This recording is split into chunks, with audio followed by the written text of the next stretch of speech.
തലശ്ശേരി വളവുപാറ റോഡിൽ ഉളിയിൽ പാലം പരിസരം മനുഷ്യജീവന്റെ കുരുതിക്കളമായി മാറുന്നു. 2025 ജനുവരി മുതൽ ഇതുവരെ 3 പേരുടെ ജീവനെടുത്തു കഴിഞ്ഞു. ഗുരുതര പരിക്കേറ്റ് ചികിത്സയിലായവർക്ക് കണക്കുമില്ല. അമിത വേഗതയാണ് മിക്കവാറും അപകടങ്ങൾക്കും കാരണം. അപകടം നടക്കുമ്പോൾ മാത്രം ഓടിയെത്തുന്ന അധികൃതർ പാത അപകടരഹിതമാക്കാൻ ആവശ്യമായ നടപടികൾ സ്വീകരിക്കണമെന്നാണ് പ്രദേശവാസികൾ പറയുന്നത്.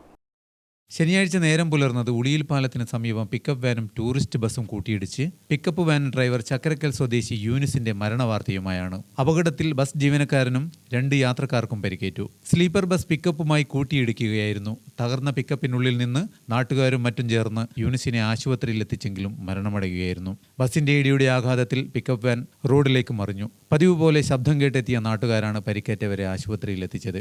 2025 ഏപ്രിൽ 19 ബസിന് പുറകിൽ മറ്റൊരു ബസ്സിടിച്ചാണ് അപകടമുണ്ടായത്. 2 സ്വകാര്യ ബസ്സുകളാണ് അപകടത്തിനിടയാക്കിയത്. അപകടത്തിൽ 6 പേർക്ക് പരിക്കേറ്റു. മത്സരയോട്ടമാണ് അപകടത്തിനു കാരണമെന്നാരോപിച്ച് നാട്ടുകാരുടെ നേതൃത്വത്തിൽ പ്രതിഷേധവുമുണ്ടായി. ഏപ്രിൽ 2 സ്വകാര്യ ബസ്സും ലോറിയും കൂട്ടിയിടിച്ചുണ്ടായ അപകടത്തിൽ നിരവധി പേർക്കാണ് പരിക്കേറ്റത്. അപകടത്തിൽ ബസ് ഡ്രൈവറുടെ നില ഗുരുതരമായിരുന്നു. കണ്ണൂരിൽ നിന്ന് മടിക്കേരിയിലേക്ക് പോവുകയായിരുന്ന ക്ലാസിക് ടൂറിസ്റ്റ് ട്രാവൽസിന്റെ കർണാടക രജിസ്ട്രേഷൻ ബസ്സും എതിരെ വന്ന ലോറിയുമാണ് കൂട്ടിയിടിച്ചത്. ഓടിക്കൂടിയ നാട്ടുകാർ ബസ് വെട്ടിപ്പൊളിച്ചാണ് ഡ്രൈവർ ഉൾപ്പെടെയുള്ളവരെ പുറത്തെടുത്തത്. ജനുവരി 8 ഇതേ സ്ഥലത്ത് ബസ്സും കാറും കൂട്ടിയിടിച്ച് 2 പേരാണ് മരിച്ചത്. ഉളിക്കൽ കാലാങ്കി സ്വദേശികളായ KT ബീന, B ലിജോ എന്നിവരുടെ ജീവനാണ് റോഡിൽ പൊലിഞ്ഞത്.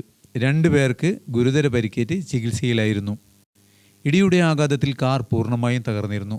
ഫയർഫോഴ്സ് എത്തി കാർ പൊളിച്ചാണ് ഇവരെ പുറത്തെടുത്തത്.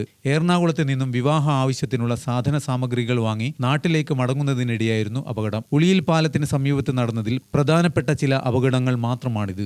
അമിത വേഗത, അശ്രദ്ധ എന്നിവയാണ് മിക്കവാറും അപകടങ്ങൾക്കും കാരണം. വാഹനങ്ങളുടെ അമിത വേഗത കുറക്കാൻ ആവശ്യമായ ഒരു സുരക്ഷാ സംവിധാനവും ഈ ഭാഗത്ത് ഇല്ല. വളവോടുകൂടിയ ഈ മേഖലയിൽ വാഹനങ്ങൾ അമിത വേഗതയിലാണ് യാത്ര ചെയ്യുന്നത്. അമിത വേഗതയിലെത്തുന്ന വാഹനങ്ങൾ അശ്രദ്ധയോടെ മറ്റു വാഹനങ്ങളെ മറികടക്കാനുള്ള ശ്രമം മിക്കവാറും അപകടങ്ങളിലാണ് കലാശിക്കുന്നത്. അപകടങ്ങൾ ഉണ്ടാകുമ്പോൾ ഓടിയെത്തുന്ന അധികൃതർ അതിനുശേഷം പിന്നീട് വരിക അടുത്ത അപകടം നടക്കുമ്പോഴാണ്. ഇനിയെങ്കിലും പാത അപകടരഹിതമാക്കാൻ അധികൃതർ ആവശ്യമായ നടപടികൾ സ്വീകരിക്കണമെന്നാണ് നാട്ടുകാരുടെ ആവശ്യം.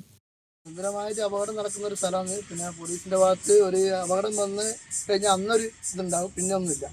അപ്പോൾ പിന്നെ കുറേ പാവങ്ങളായ ഓട്ടോ ഡ്രൈവർമാരെയും പിന്നെ ചെറിയ ചെറിയ വണ്ടിക്കാരെയും നിരന്തരമായി ശല്യപ്പെടുത്തുന്നതില്ല ഉള്ളൂ. അല്ലാതെ പക്ഷേ ഈ വലിയ വലിയ വാഹനങ്ങൾ പിന്നെ അപകടത്തിൽപ്പെടുക ഒരു ദിവസം ഉണ്ടാകും പോലീസ് ചെക്കിങ് കാര്യങ്ങളിലും, പിന്നെ ഒന്നുമില്ല, പിന്നെ അപ്പോൾ പോയി. അപ്പോൾ അത്തരം കാര്യങ്ങൾ മുൻകരുതൽ എടുത്ത് പോലീസിൻ്റെ ഭാഗത്ത് കുറച്ചും കൂടി ഒരു ഉത്സാഹം കാണിക്കണം.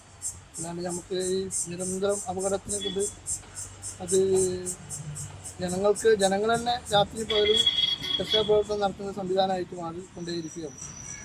അപ്പോൾ അത് കാര്യമായിട്ട് പോലീസിൻ്റെ ഭാഗത്ത് അധികൃതർ കണ്ണു തുറന്ന് വാഹനത്തിൻ്റെ വേഗത കുറക്കാനുള്ള സംവിധാനം ചെയ്യണം. അതുപോലെ ഈ ടൂറിസ്റ്റ് ബസ് എന്ന് പറഞ്ഞാൽ പിന്നെ രാത്രി 10 മണി കഴിഞ്ഞാൽ അവർ അടുത്ത സ്റ്റാൻഡിലേക്ക് ആളെ എടുക്കാനുള്ള നെട്ടോട്ടമാണ്. അത് സാധാരണ പ്രൈവറ്റ് ബസ് പോകുന്നതിനെക്കാട്ടിയും സ്പീഡിലായിപ്പോൾ ഈ ടൂറിസ്റ്റ് ബസ് പോകുന്ന ഒരു നിലപാട് കാണുന്നു. ഇനിയൊരു അപകടം ഉണ്ടാകും മുന്നേ ശാശ്വത പരിഹാരം കാണണമെന്നാണ് ഇവരുടെ ആവശ്യം. ഗ്രാമിക ന്യൂസ്, മട്ടന്നൂർ.